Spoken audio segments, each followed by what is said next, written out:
Yeah, I'll react to that, sure. Hey guys, Jesus. I got Napoleon with us down here. Napoleon, say hi. Be nice.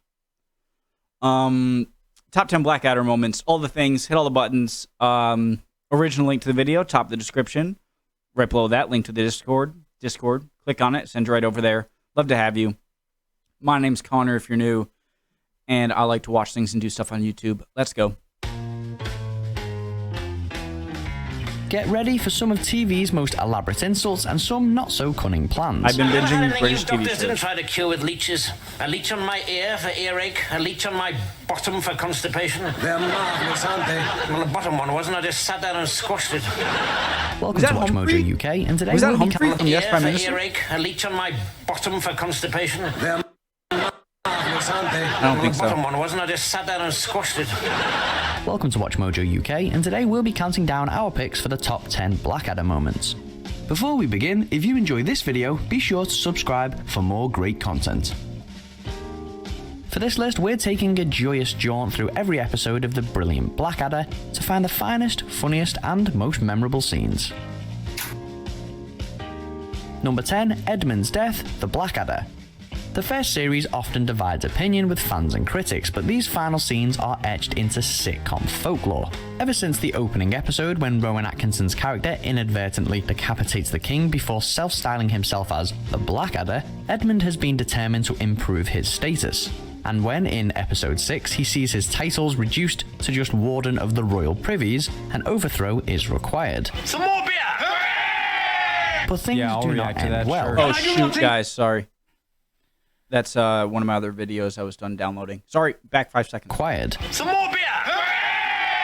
But things do not end well. And I do not think we need go into the attributes of the cuddling grinder. For Blackadder, or for anyone else. May his name last as long as our dynasty.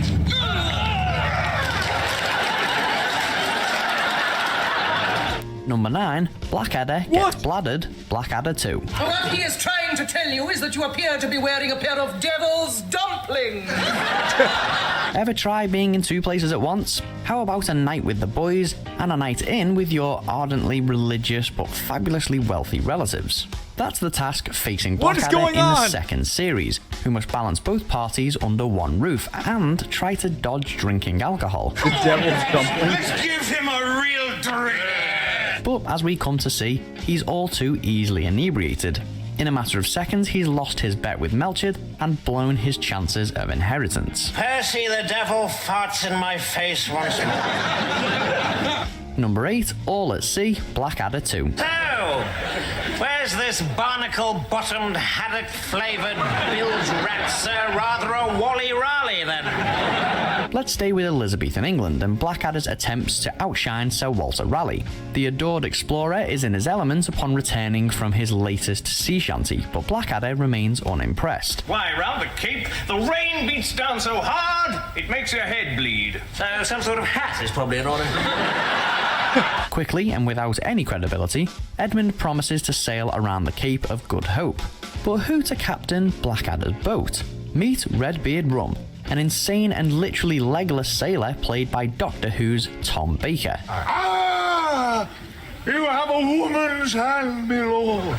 Of course, the voyage proves a verified disaster. They look much like Southampton to me, my lord. Number 7, the firing squad. my favorite. Blackadder goes forth. Come on, George, with 50,000 men getting killed a week, who's going to miss a pigeon? To the trenches, and Blackadder's ill-advised decision to shoot and eat a carrier pigeon, which turns out to be General Melchett's prize pet. Dragged before a court and facing execution, a cock-up by Baldrick lands George as the defense lawyer. Deny everything, Baldrick. Are you Private Baldrick? No! Suffice to say, Blackadder's destined for the firing squad. Still, at least they're nice chaps.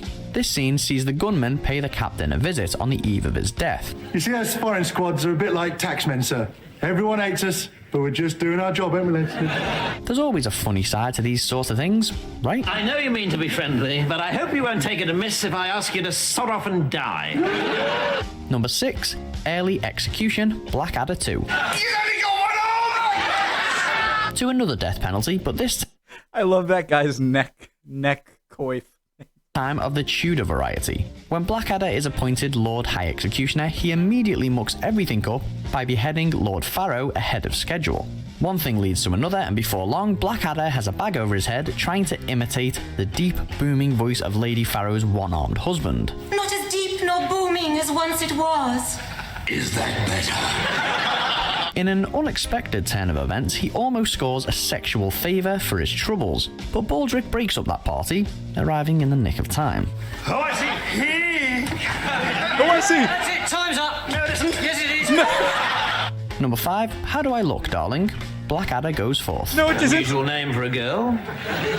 Well, yes, it would be an unusual name for a girl, but it's a perfectly straightforward name for a young chap like you, eh, Mum?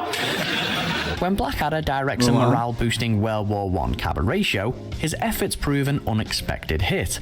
Baldric's Charlie Chaplin goes down a storm, but George's drag act is the highlight of the evening. Only it's so convincing, Melchett falls in love with her. I'm sure she's a girl with a great deal more spunk than most women you find.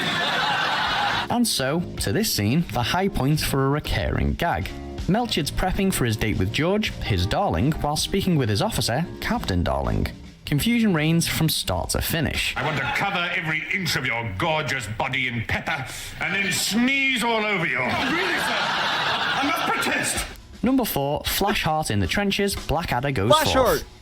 Rick Mayall's Flashheart turns up twice in the original series, and he damn near steals the show on both occasions. First, there's his bride-stealing antics in Blackadder 2. Flash by name, Flash by nature. Hooray! Then there's this boisterous barrage in Goes Forth. love, like, the- As a squadron commander, Flash's self-importance knows no bounds, and his every other word is packed with innuendo.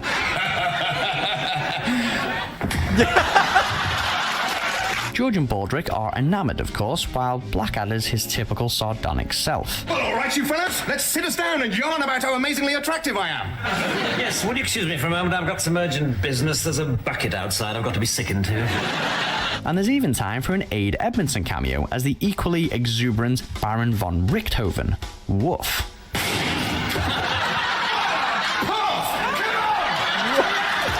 Number 3, C is for Blackadder III. For our first breach of Blackadder III, enter Robbie Coltrane with a standout guest appearance. I don't know what you're talking about, but it sounds damn saucy, you lucky thing. Starring as the proud pensmith Dr. Johnson, Coltrane shows off his latest work, the dictionary.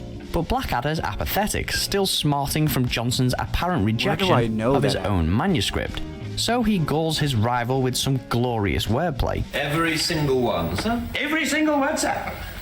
Oh, well, in that case, sir, I hope you will not object if I also offer the doctor my most enthusiastic contrafibularities. Later, it's left to Baldric to brainlessly fill in the blanks, much to Blackadder's mounting frustration. I've done C and D. Right, let's have it then. Right. Big blue wobbly thing that mermaids live in. Naturally, Prince George is as clueless as ever. Number 2, don't mention Macbeth, Blackadder III. For all of Blackadder's astute wit and biting satire, sometimes it's the silly things which stick. Actors are very superstitious. On no account mention the word Macbeth this evening, all right? Take today's runner-up, for example. When a pair of pretentious actors are enlisted to help the prince better his public image, Blackadder's none too keen, obviously. But when he learns of their ridiculous Macbeth ritual, he gains an unconventional upper hand. Oh, do you mean you have to do that every time I say Macbeth? Name-dropping the Scottish play wherever possible, Blackadder's satisfaction is matched only by the dramatist's desperation to perform their routine. All together now. I've only got one thing to say to you. Macbeth. Before we unveil our top pick, here are a few honourable mentions. Because it turned out all along that the soldier who'd poo-pooed him had been poo-pooing a lot of other officers who'd poo-pooed their poo-poos. In the end, we had to disband the regiment. Morale totally destroyed by poo-poo. Take home, my fine, saucy young trollop. Oh, and just one more thing. Yeah. That is for every schoolboy and schoolgirl for the next 400 years. Number 1, good luck everyone. Blackadder goes Thank you. forth. Together we'll fight for king and country and be sucking sausages in Berlin by tea time. We finish with the final episode, for the original run at least, and perhaps one of the finest half hours in British TV history. Here's where our characters meet their end, going over the top in the Great War. Despite a last-ditch attempt to plead insanity by their captain, everyone's in attendance, even Darling. George has already admitted that he's scared, and we never get to hear Baldric's final plan. Whatever it was, I'm sure it was better than my plan to get out of this by pretending to be mad. I mean, who would have noticed another madman around here? Instead, it's Blackadder who signs off with a gut-wrenching moment of sincerity.